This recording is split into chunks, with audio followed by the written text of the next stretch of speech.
நண்பர்களே, இப்போ நீங்கள் பார்த்துட்டு இது கிருஷ்ணகிரியில் இருக்கிற ஏஞ்சல் கிளினிக். கிருஷ்ணகிரிலேருந்து சென்னை போகிற வழியில் 15 கிலோமீட்டரில் கந்திகுப்பன் கிராமத்தில் இருக்கிற ஏஞ்சல் கிளினிக். ஃபோன் நம்பர் பாருங்கள் போட்டிருக்கு, அதையும் நீங்கள் நோட் பண்ணிக்கோங்க. இங்கே இவ்வளோ கூட்டம் எதுக்காக இந்த ஏஞ்சல் கிளினிக்லாம், இங்கே சித்தா, ஆயுர்வேதா மற்றும் பாரம்பரிய சித்த மருத்துவத்தின்படி சிறப்பான சிகிச்சைகள் கொடுத்துட்ருக்குறாங்க.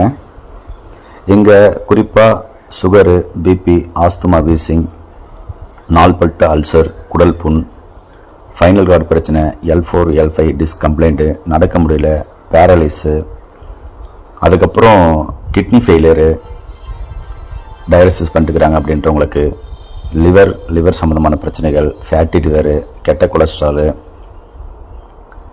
அது மட்டும் இல்லை, இங்கே இருக்கிற மருந்துகள் சித்தா, ஆயுர்வேதா, ஹோமியோபதி மற்றும் பாரம்பரிய சித்த மருத்துவர்கள் மூலிகைகளை செய்யப்பட்ட சிறந்த மருந்துகளும் இங்கே மக்களுக்கு கொடுத்து சிறப்பான பணியை செஞ்சுட்டு வராங்க. மற்றும் பார்த்திங்கனாக்கா இந்த மூட்டு வலி, முதுகுவலி, இடுப்பு வலி, ஒற்றை தலைவலி, கர்ப்பப்பை நீர்க்கட்டி, நார்க்கட்டி, அதுக்கப்புறம் கருமுட்டை வளர்ச்சி இல்லை அப்படின்றவங்களுக்கு சிறப்பான சிகிச்சைகள் கொடுக்குறாங்க. மற்றும் பார்த்திங்கன்னா டாக்டர் பார்த்திங்கன்னா பேஷண்ட்டுக்கு சிறப்பாக ஆலோசனை சொல்லி ஹார்ட் சம்மந்தமான பிரச்சனை, ஹார்ட் பிளாக்கு, சோரேசிஸ் சம்மந்தமான பிரச்சனைகள் எல்லாத்துக்கும் சிறப்பான சிகிச்சைகள் கொடுக்குறாங்க. இங்கே கிட்ட பார்வை, தூர பார்வை,